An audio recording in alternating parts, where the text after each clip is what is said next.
Esta oração mudou completamente a minha vida este ano. Já ouviu aquela frase, a sorte favorece os audazes? Pois ela é verdade, mas não é a sorte, é Deus. É Deus quem recompensa os intérpretes. E a personagem de hoje ensinou-me isso mesmo. 4 princípios que mostram que Deus responde a quem pede com fé. Olá e bem-vindos de volta ao Dicas da Tininha. No meu canal eu quero trazer a cada semana princípios para uma vida de realização e paz. À medida que for ouvindo, se considerar que este vídeo é importante para outra pessoa ouvir, partilhe então nas suas redes sociais.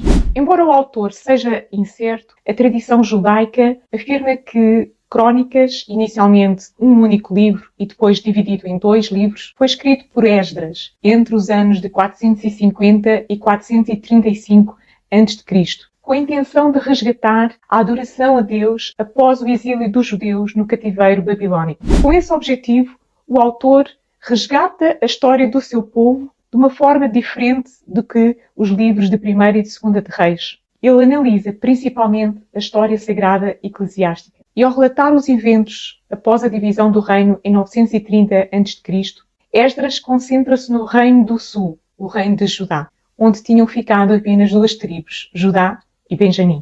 As genealogias são frequentemente ignoradas pelos leitores modernos, mas o autor de Crónicas abre o seu livro com 9 capítulos de genealogias. Porquê? Elas eram uma parte importante dos registros históricos e dos registros públicos da nação hebraica. Eram a base para a distribuição e para a manutenção da terra e eram também o pilar da organização dos serviços sagrados conforme a lei de Moisés, tanto para as famílias dos levitas como dos sacerdotes. As genealogias bíblicas são frequentemente ignoradas, mas como eu explico no meu vídeo como desvendar os mistérios das genealogias, elas trazem-nos segredos formidáveis para aqueles que ousam estar atentos. Crónicas faz uma síntese de história sagrada de Israel, desde Adão até ao retorno do exílio babilónico. Um período de mais ou menos 3.500 anos. Uma dessas histórias escondidas nas linhagens das 12 tribos, com mais de 500 nomes, nos primeiros 9 capítulos dos livros de Crónicas, é a história de Jabez. E o autor de Crónicas descreve nestes 9 primeiros capítulos as linhagens de cada uma das tribos. E quando chegamos ao capítulo 4 e temos a linhagem da tribo de Judá, com 31 nomes, há um homem que se destaca. Judá foi o 4º dos 12 filhos do patriarca Jacó, que viria a ser depois nomeado de Israel por Deus. E estes 12 filhos viriam a constituir as 12 tribos de Israel. Judá teve 5 filhos, dos quais derivaram 5 clãs. E desta tribo vieram vários profetas e vários reis, dos quais o mais ilustre, o rei Davi, o rei que unificou todas as tribos debaixo da sua monarquia na época áurea de Israel, no século XI a.C. Da linhagem de Davi viria o Messias, o leão de Judá, cerca de 1000 anos mais tarde, conforme o patriarca Jacó tinha profetizado. Judá, teus irmãos te louvarão, tua mão será sobre o pescoço de teus inimigos, os filhos de teu pai se prostrarão diante de ti. Judá é um leãozinho, o cetro não se afastará de Judá, nem o bastão de autoridade de entre seus pés, até que venha aquele a quem pertence, e os povos obedecerão a ele, atando o seu jumentinho à vide e o filho da sua jumenta à videira seleta. Ele lavra as suas roupas em vinho e as suas vestes em sangue de uvas. Se tiver mais interesse em saber sobre Judá, não deixe de assistir ao vídeo A História de Tamar. Mas voltemos a Jabez. Quem afinal era Jabez? Sabemos que ele era da tribo de Judá, que viveu na época dos juízes, o período pré-monárquico de Israel, algures entre o século XIII e o século XI a.C., e provavelmente Jabez viveu durante as conquistas da Terra Prometida ou logo após as conquistas. A tribo de Judá estabeleceu-se no sul do território, com o Mar Morto a este, o deserto de Sim a sul e os filisteus a oeste. Judá foi a primeira tribo a ocupar o território conquistado após a morte de Josué e era a que detinha a maior extensão de terra, com pastagens e regiões montanhosas férteis e com o deserto inóspito, onde moravam os animais selvagens e os fora da lei. Belém e Hebrom foram algumas das cidades mais famosas da tribo de Judá. E esta tribo teve um papel fundamental na história espiritual e política de Israel, tendo nomes importantes como os reis Davi, Ezequias e Josias, ou os profetas como Amós, Abacuque, Isaías, Joel, Miqueias, Obadias, Sofonias e Zacarias. Jabés teve um começo difícil na vida. Foi Jabés mais ilustre do que os seus irmãos. Sua mãe chamou-lhe Jabés, dizendo, porque com dores o dei à luz. O significado do nome de Jabés é realmente muito estranho, pois o seu nome significa causador de dor, ou tristeza, ou aflição. Não sabemos se a sua mãe lhe deu este nome por causa de um parto particularmente difícil, ou se houve alguma tragédia na família na altura do seu nascimento, como perder os pais ou haver ataques iminentes dos inimigos que eram constantes. Alguns comentaristas apontam que Jabés nasceu ainda durante as conquistas do território e que o seu pai teria provavelmente morrido, deixando-o órfão, ou que ele era deficiente. Não sabemos exatamente o que é que teria levado esta mãe a pôr este nome. Fosse qual fosse o motivo, o nome era incomum, pelo que o trauma deveria ter sido realmente grave para que o bebê recebesse um nome tão horrível. Já imaginou se cada vez que o chamassem lhe estivessem a dizer: tu aí, tu que causas dor, vem cá. Jabés deve ter sofrido bullying, seguramente, das outras crianças, dos adolescentes e se calhar até da sua parentela. Mas pior do que tudo é que o nome em Israel definia o futuro da pessoa. O nome era algo tão valioso que o nome tinha sempre um significado profético para a criança, mostrando até muitas vezes o caráter dela. E dou-vos como exemplo Jacó, o pai de Judá, recebeu o nome de suplantador. Porquê? Por causa de nascer agarrado ao calcanhar do seu irmão, como quer dizer que queria o direito da primogenitura, algo que realmente ele depois usurpou em adulto, enganando o pai e o irmão para receber o direito da primogenitura. Noutra história, também do tempo de Juízes, Noemi e o seu marido deram aos seus filhos os nomes de Malom, franzino, e Quilom, debilitado. E o que é que aconteceu? Ambos morreram ainda jovens. E quando a arca foi roubada pelos filisteus, já no final da época de Juízes, a nora de Eli, o sacerdote e juiz, viúva e às portas da morte por parto, deu ao seu filho órfão o nome de Icabod, e foi-se a glória.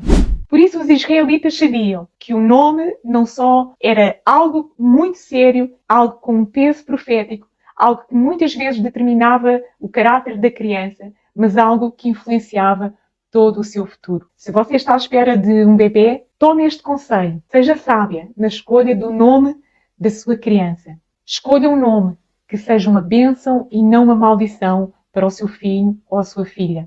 Eu lembro-me quando era criança, os meus pais conheceram um casal que, por acharem graça, colocaram ao seu filho o nome de Nabucodonosor.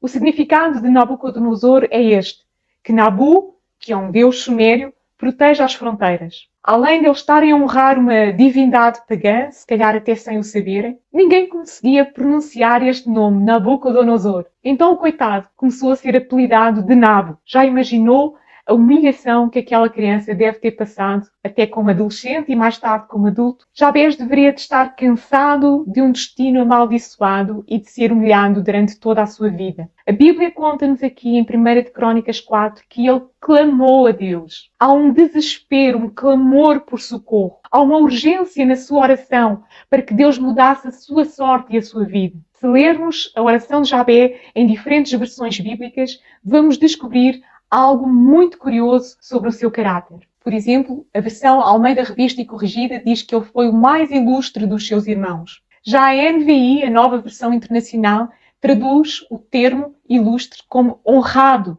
E a nova tradução de linguagem de hoje diz que ele era o mais respeitado dos irmãos. Isto mostra-nos o seguinte, que ele era genuíno e ele era verdadeiro.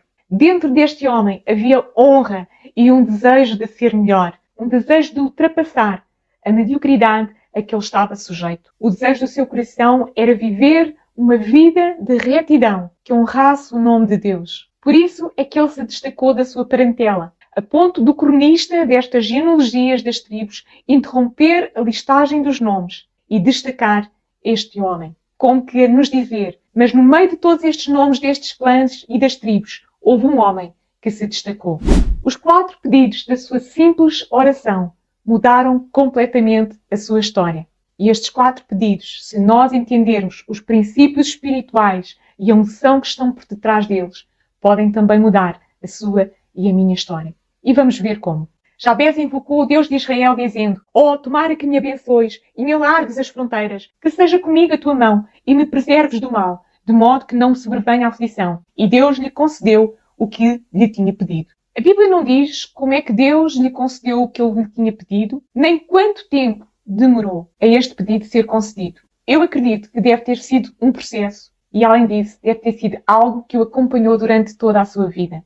A Bíblia apenas nos diz que ele acreditou no milagre e Deus foi fiel com ele. O autor de Hebreus lembra-nos que sem fé é impossível agradar a Deus, pois é necessário que quem se aproxima de Deus creia que Ele existe e recompensa os que o buscam. Vamos analisar em detalhe cada um destes 4 pedidos. Em primeiro lugar, que me abençoes. O que é que significa pedir a bênção de Deus? Abençoar na Bíblia tem sempre o sentido de um favor sobrenatural. É algo que nós não conseguimos alcançar pelo nosso esforço próprio, pelos nossos recursos, pela nossa inteligência ou pelos contactos que nós temos. É algo que não é alcançável por meios naturais. Deriva da intervenção milagrosa divina. A bênção de Jabez não é uma lista de oração específica conforme a nossa vontade, embora Deus goste de orações específicas. Mas é entregar todo o nosso futuro nas mãos do Pai Celestial, sabendo que Ele é um Pai amoroso que nos dará, no tempo dele, o que Ele já desenhou e preparou para nós. Pedir a bênção de Jabez é ficar imerso na vontade de Deus, é ficar imerso no senhorio de Cristo, é deixar de sermos guiados pelo Espírito Santo, onde quer que Ele nos quiser levar e da maneira que Ele nos quiser levar. E isto significa que a nossa vida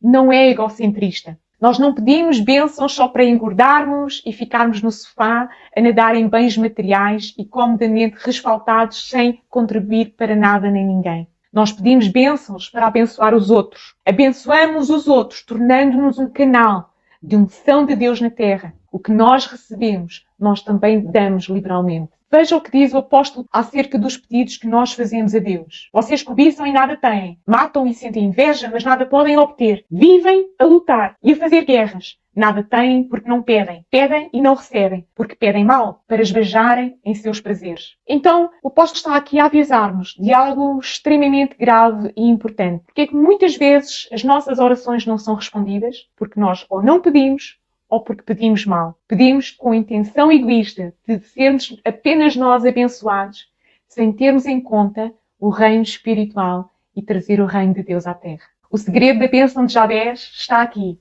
Primeiro nós temos que pedir, porque se nunca pedirmos, nunca receberemos.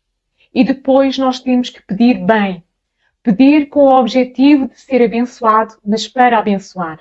Nós somos como rios que flui a água de Deus de nós para os outros. Nós não somos cisternas, nós não somos lagos, onde a água fica parada e apodrece. Nós temos que ser um canal desimpedido da glória, do favor, da bênção de Deus, para que através da nossa vida outras pessoas possam vir ao conhecimento da verdade e possam ser abençoados por Deus. Você não foi colocado aqui nesta terra para consumir apenas oxigênio e esbanjar tempo de vida. Você está aqui com um propósito que é pessoal, que é único e é intransmissível. A vontade de Deus é abençoá-lo para que você cumpra os sonhos que Ele tem para si.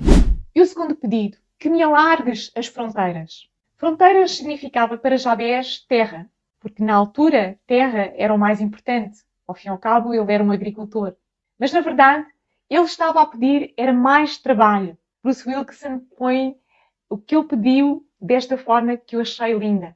Ele queria mais influência, maior responsabilidade e mais oportunidades para deixar uma marca para Deus de Israel. Hoje, para nós, fronteiras traduz-se em influência, em oportunidades, em vindas salvas, em alargar as tendas do reino de Deus. A vida tem tudo a ver com Ele. E você está vivo e eu estou viva, não para nós vivermos a nosso belo prazer, mas para nós adorarmos a Deus e nos entregarmos a Ele e conseguirmos cumprir o propósito que Ele tem para nós. A oração de Jabez é revolucionária, porque ele vê no mundo espiritual as infinitas possibilidades de um Deus que verdadeiramente pode. Quando você começar a orar para que a sua vida, a sua carreira ou o seu ministério toquem mais pessoas para Cristo, Deus irá criar oportunidades, Deus irá alargar as suas capacidades e Deus irá enviar recursos para cumprir isso mesmo.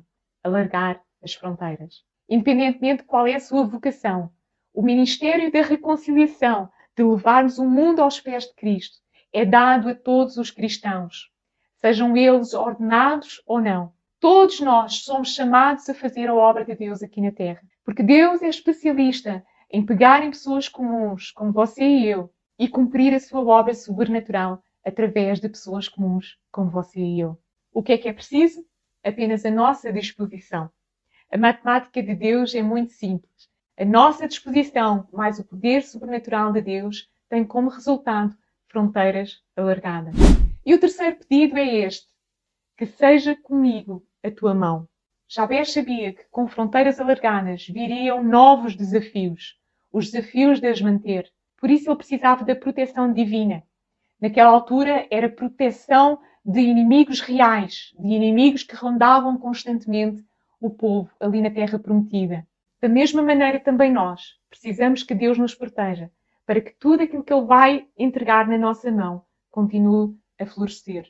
Os israelitas percebiam que eles precisavam da mão do Senhor para sobreviver e para frutificar. A mão do Senhor significa a presença e o poder de Deus sobre as nossas vidas. Deus conosco, Emmanuel.